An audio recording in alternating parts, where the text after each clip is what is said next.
अब्दुल्ला भाई, बात यह है कि जंगें हमेशा जो है सिर्फ टेक्नोलॉजी की बिना पर नहीं लड़ी जाती, उसके लिए जज्बा भी चाहिए होता है। और उसकी ताज़ा तरीन मिसाल जो है पहले तो मार के हक और बयानुल मरसूस में हमने दिखाई।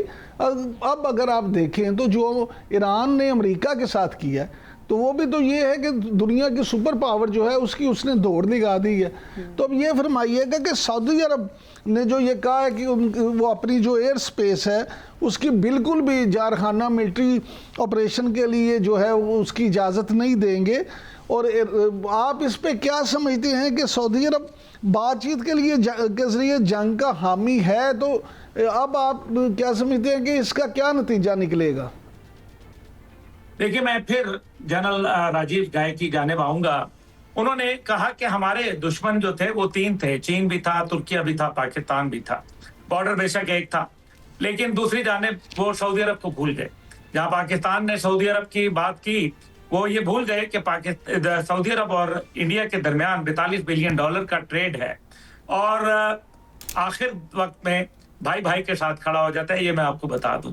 तो इसलिए जो एयर स्पेस की आपने बात की, तो इस टाइम पे तकरीबन 600 से 800 मिलियन डॉलर का एक साल में नुकसान हो गया। इनका ख्याल था कि हम 1-2 दिन या 5 दिन 6 दिन बंद करके दोबारा इंडियन एयर जो है वो एयरलाइंस को इजाजत दे देंगे।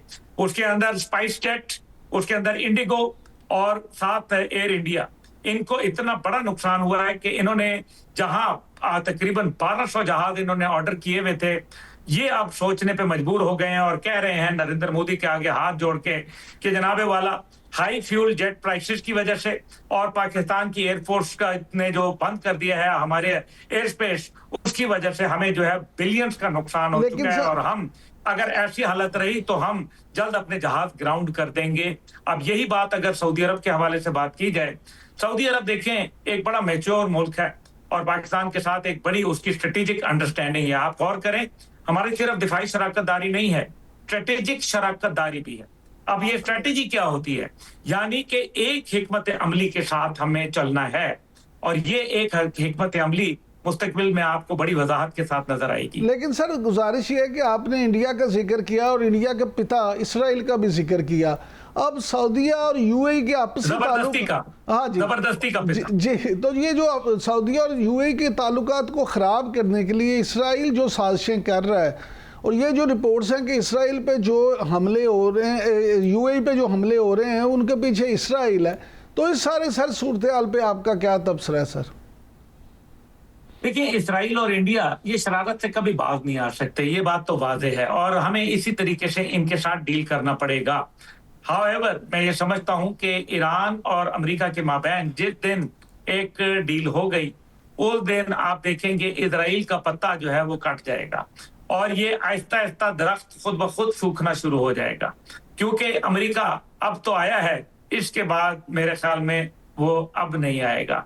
और नतीजा ये निकलेगा कि इसराइल के लिए जो उसने एक आसाइश पैदा की थी सिफारती सतह पे, वो भी लगता है कि आहिस्ता आहिस्ता लोग उससे किनारा कर जाएंगे। जूं जूं इस टाइम पे इन्फ्लुएंस बढ़ेगा ईस्ट का मशरिक वस्ता पे, तू मैं ये समझता हूं कि इसराइल की कमजोरियां मजीद उनके लिए भयानक हो जाएगी। अच्छा सर, ये फरमाइएगा कि ईरानी सुप्रीम लीडर के साथ जो ईरानी प्रेसिडेंट की मुलाकात हुई है, इस मुलाकात को आप किस तरह से देखते हैं सर?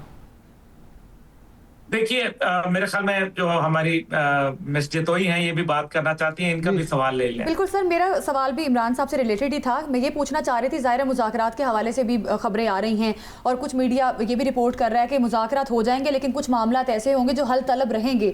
तो क्या लगता है इस माहौल में फिर मुज़ाकरात या कोई इस किस्म की कोई डील हो सकती है लॉन्ग टर्म में, अगर कुछ मामलात साथ ही साथ चलते रहेंगे तो? देखिए, असल बात यह है कि दुनिया की हर चीज जो है वो डिप्लोमेटिक टेबल के ऊपर हल की जाती है और करनी चाहिए। और सियासी, इसीलिए इसको कहते हैं कि जहां जंगों में फौजों के सींग फंस जाएं, वहां मुज़ाकरात जो होते हैं वो सियासत के साथ डील कर लिए जाते हैं।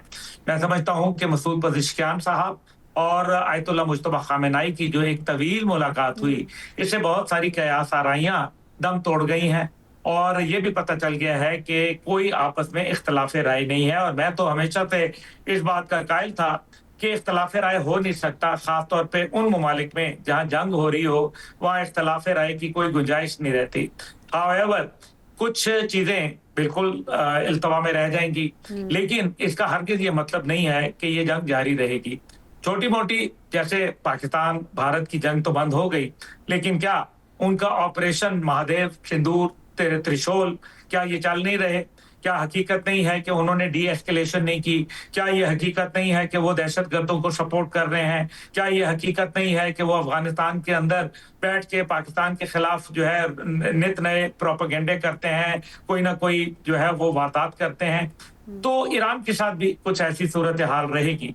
और मैं ये समझता हूं कि सबसे पहले जो ईरान की हिकमत अमली थी, उसने आइसोलेट करना था डिप्लोमेटिकली और पॉलिटिकली इसराइल को, और वो उसने कर दिया है ऑलरेडी। पूरी दुनिया में यूरोपियन यूनियन ने जो है की बातें कि हम मुज़ाकरात के लिए संजीदा हैं, सदर ट्रंप भी ये कहते हुए दिखाई देते हैं कि ईरान की जानिब से कोई जवाब नहीं दिया जा रहा। इस किस्म की स्टेटमेंट्स भी अभी भी सामने आ रही थी। लेकिन जब भी मुज़ाकरात होते हैं उसके लिए साजगार माहौल भी बनाना पड़ता है। लेकिन अगर आपने हुर्मुज़ पर देखे तो दोनों एक दूसरे पर हमले भी कर रहे हैं, तो फिर मुज़ाकरात में कैसे कोई बड़ी पेशरफ्त होगी, कैसे कोई बड़ा ब्रेक थ्रू होगा? देखिए, इसराइल के हवाले से पहले भी बातें आई कि वो और इंडियन जासूस पकड़े गए, और ये बातें मैं नहीं कर रहा, बल्कि बहरीन, कुवैत, कतर और दीगर जगहों के ऊपर यूएई के अंदर जो जासूस पकड़े गए, उनके अंदर से इन दोनों ममालिक के नाम बरामद हुए। आखिर क्यों? और ये किसी और ने नहीं पकड़े, कोई पाकिस्तान इंटेलिजेंस ने नहीं पकड़े, ये उनकी अपनी लोकल इंटेलिजेंस और पुलिस ने पकड़े।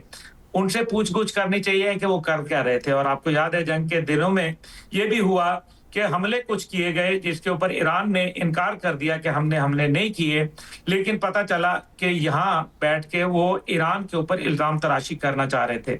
यही वजह है कि तुर्किया के अंदर उन्होंने जब एक हमला किया मिसाइल का, तो तुर्किया ने ये कह दिया कि हमें मालूम है कि ये ईरान का काम नहीं है, ये कौन है जो हमें आपस में लड़ाना चाह रहा है। उनका ये ख्याल था कि वो तुर्किया पे हमला होगा, तुर्किया के ऊपर ईरान रिटेलिएट करेगा। जब रिटेलिएट तुर्किया ने किया तो ईरान जवाब देगा। जवाब के नतीजे में एक नेटो मुल्क के ऊपर हमला तमाम नेटो को जो है वो कर लेगा, और उसके नतीजे में जो है मजबूरन यूरोप को इस जंग में कूदना पड़ेगा और अमेरिका का इत्तेहादी बनना पड़ेगा। लेकिन तुर्किया ने ये तमाम जो तदबीरें थी उनको समझा और उसके ऊपर रिस्ट्रेंट का मुजाहरा किया। Hats off to them. अब जो बात है इसराइल का, ये स्पॉइलर है, ये करेगा काम, जरूर करेगा हर किस्म का, लेकिन अमेरिका के पास ज्यादा वक्त नहीं है, क्योंकि आज मई की 8 तारीख हो चुकी है, और मेरा ख्याल है कि हालात जिस तरफ जा रहे हैं वो इस को इजाजत नहीं देते कि ये जंग तूल पकड़े, क्योंकि तूल पकड़ेगी दुनिया की मईशत इस बुरी तरीके से गिरेगी कि दोबारा उठने में उसको कई दिहाइयां लग जाएंगी, और शायद ये दुनिया के किसी भी मुल्क के हक में बेहतर ना होगा। और इसी तरह से गल्फ ममालिक का ऑलरेडी बहुत ज्यादा नुकसान हो चुका है। आई डोंट थिंक कि वो इस जंग को कंटिन्यू करने के किसी भी मूड में है। जारी रहेगी बड़ी मुश्किल तो से आलमी ताकतों को भी नुकसान पहुंच सकता है। बहुत शुक्रिया। अब्दुल्ला हमीद गुल साहब हमारे साथ मौजूद थे।